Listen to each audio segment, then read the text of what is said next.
With shipwrecks, they sort of encapsulate that sense of hope.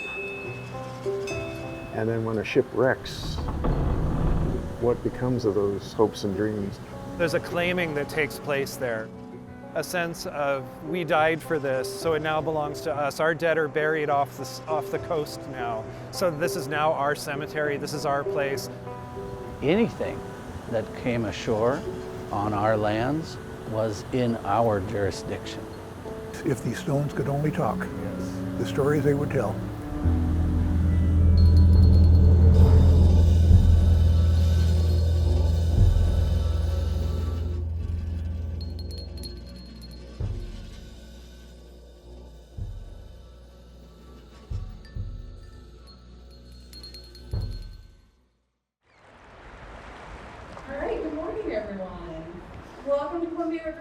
Museum. Today we are welcoming Coll Thrush, and he is here to talk about his book, Wrecked: Unsettling Histories from the Graveyard of the Pacific.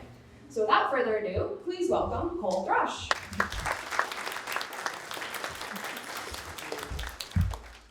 One of the things that I tried to get across in this book is the idea that these ships continue to sail. Their stories don't stop when the wreck happens, that they have afterlives.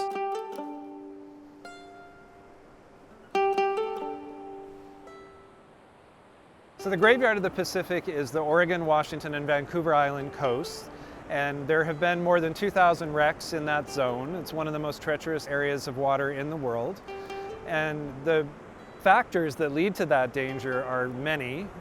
Fog, as we see here, tide, surf, human error, storms, wind. One of the real tensions or dissonances that exists in the history of shipwrecks on the Northwest Coast is the dissonance between tragedy, really, and disaster and violence, and then nostalgia and fun. The people behind me sort of enjoying the beach around the shipwreck. Peter Iredale was a much beloved ship in Astoria. One of the things you see in the daily Astorian newspaper is you see constant references to, oh, Peter Iredale is coming into port today. But then in 1906, it backed into the beach accidentally and got stuck. It's become essentially the most photographed shipwreck in the world, as far as I can tell. Because it's so accessible. We're just parked 300 feet over that way.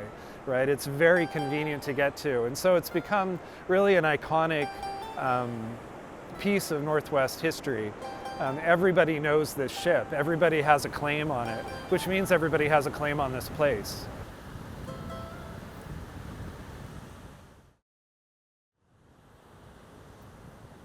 This one knows Chinook and knows commands, and that one knows nothing.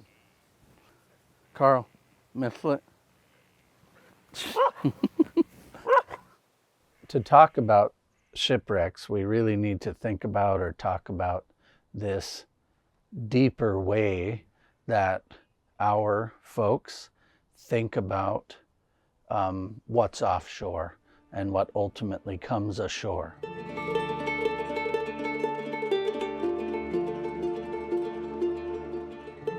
During whale migrations, our chiefs would send people with particular powers or spirit powers to be on the beach, to sing to those whales with the knowledge that certain individuals could sing a whale ashore. So when we see a whale on the beach, by the way, there's a way to mark it to say that it's been found. And that person that was the original finder gets the really, prime cuts of blubber and meat. That tradition has a relevance to, the way we thought about shipwrecks or anything else that came ashore. Folks from other places or other countries, or the owners of these vessels, or maybe it's the investors in these vessels, had their own visions of what ownership was. When those things came ashore here, they fell under the jurisdiction of our sovereign nation. The idea that a lot of colonists brought with them that Indigenous people would disappear. And that was a really profoundly powerful idea that many settlers and colonists, even fur traders, brought with them to this coast. But we all know that that's not true. You know, sovereignty springs from the land, and it springs from our ancestors. The Chinook Indian Nation, despite all of the headaches that came from not agreeing to the treaties that were proposed to us, you know, despite all of that, we have never quit our land and our connection to our ancestors.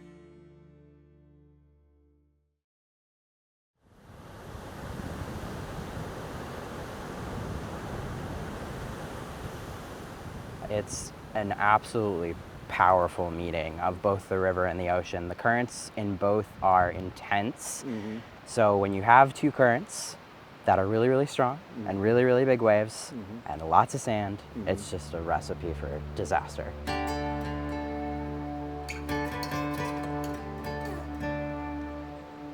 So the Columbia River Bar is a series of sandbars beneath the surface of the river, and we have three main areas of the bar that are dangerous. So we have Peacock Spit, which is on the north side of the river, so heading towards the Long Beach Peninsula. Clatsop Spit, which is on the south side of the river, which is heading towards Oregon. And then in the middle, we have the Middle Sands, which makes sense. And any of those three would be something that ships could wreck on because they would shift and move into any of the navigable channels before we started dredging and had the jetties. No one ever sits and talks in those stories about, oh, and then we were on the mighty Columbia River Bar. That's not the way the stories are told. All of that was matter of fact. We were one and the same in a way with our place, and that includes our water. They talk about the survivability of, you know, being in our ocean water as just really, you know, short amounts of time. But for our people, it's an entirely different thing. One of the things I'm really interested in my work is how people feel about belonging to a place. And that could be Indigenous people, that could be settlers. And so one of the things that comes across in a lot of the shipwreck stories, especially when there's a lot of loss of life, is this sense of kind of almost a funereal claiming of the coast. Just as Indigenous people have claims on the coast, non-Indigenous people increasingly are making claims on the coast as well.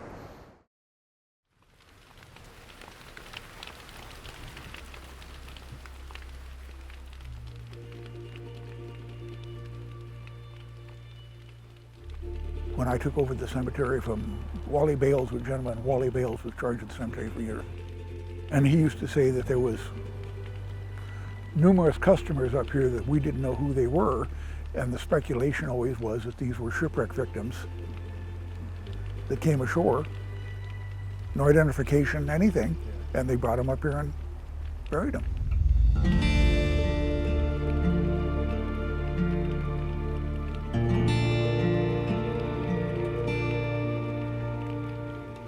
There's 4 cemeteries on the peninsula. This is the oldest cemetery, pretty much. Yeah, this is the original one. Yeah. Well, and by far more graves here, Oh, you know, yeah. than there are at those other places, but Yeah. still, it's pretty amazing.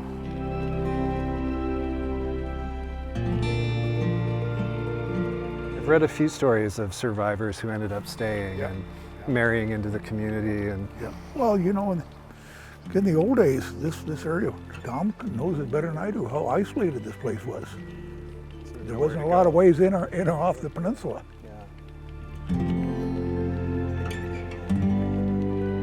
it was one thing to come here as a researcher and just be looking around. It's another thing to be here with someone with a real connection to it. Well, you know, I always talk about all the years I've been part of the cemetery. If these stones could only talk, Yes. the stories they would tell. Yeah. It's an archive. It is an archive. It's history.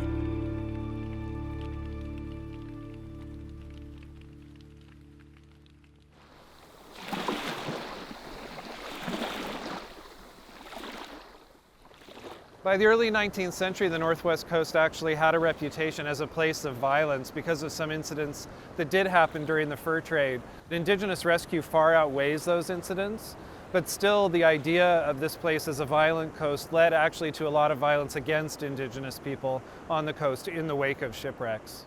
One story early on that comes to us from Indigenous stories, and that is the wreck of the William and Anne, which was a Hudson's Bay Company ship, I believe. The crew died. At the time, the people at Fort Vancouver thought that the Indians had killed the crew, and so they sent another ship down to retaliate. It was later determined that the crew had died because of the wreck, that the Indians did not play a role in that. Unfortunately, the Hudson's Bay Company sent this other ship down to retaliate and make a point, and they attacked a Clatsop village and killed a bunch of Indians and destroyed the village and burned it. There is a long history of helping folks that had become shipwrecked. In some cases, there are also rough stories about situations that just did not, work out. But that history of bringing people into the community predates any European contact here. When you all ask about, things that happened in those moments, we know of a shipwreck that happened where some of the sailors survived. We were able to get things off of that ship, and some of the things that came off were weapons, were guns. And in that particular case, we compelled the survivors to show us how to work them. And so, that's our very first experience with guns, and it happened via a shipwreck.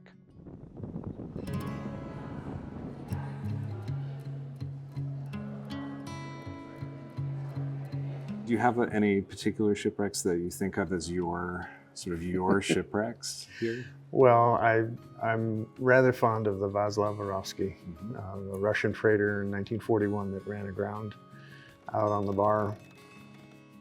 When the crew was getting off the ship, they were so grateful they gave gifts to the Coast Guardsmen.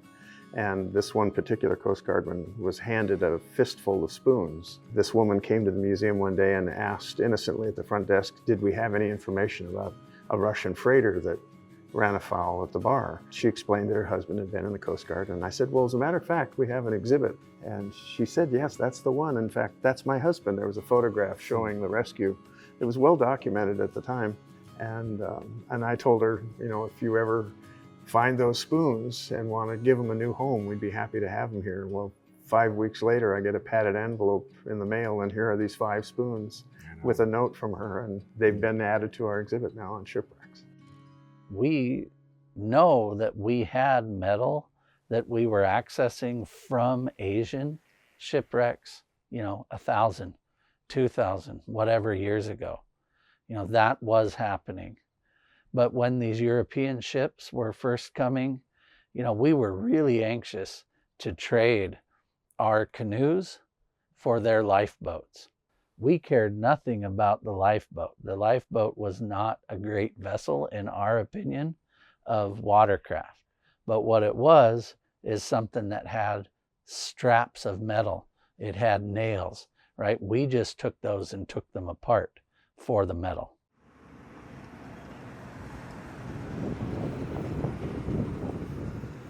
There's a tradition of items being found on the beach and brought in and used by the residents here, because you're out in the middle of nowhere basically during the early days. Yeah.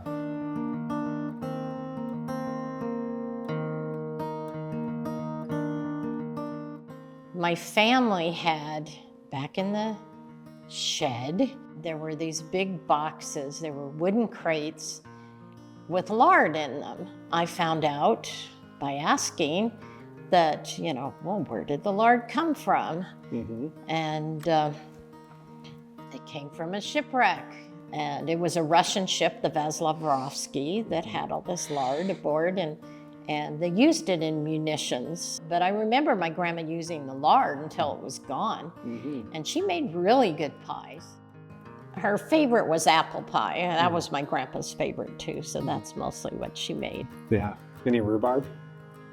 My grandma didn't like rhubarb. Oh. I think that's where I got it. I don't like rhubarb either. Oh, well, let's not talk about that anymore. Oh, okay. I'm a big rhubarb person. We weren't as connected to the outside world as we are now.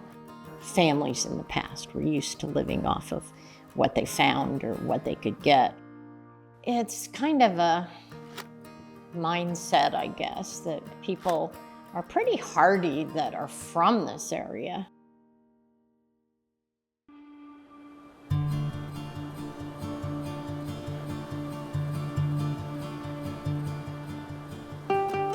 When I was young, there was a wreck on the Washington coast called Katala. It was a steamship that wrecked ashore in 1965.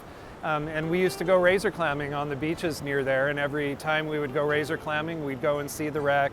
And I feel like even today I can still kind of remember the smell of the rust of that ship, and it just captured my imagination. And so as a young kid, I started reading books about the graveyard of the Pacific. So it's a very long-standing interest of mine. I think a lot of people see it as being romantic, that, you know, there's a lot of tragedy associated with that. We just have so many shipwrecks in the graveyard of the Pacific. All of these different options and stories all throughout time, even modern day, where we're continuing to have shipwrecks and vessels lost out here. I think there's just this fascination of why. Nobody writes books about car crashes or, well, sometimes plane crashes, but not to the extent that you have a whole genre of shipwreck lore.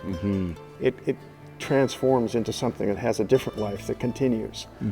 And like the Peter Iredale, I mean, it's still sitting on the beach over 100 years after it landed there.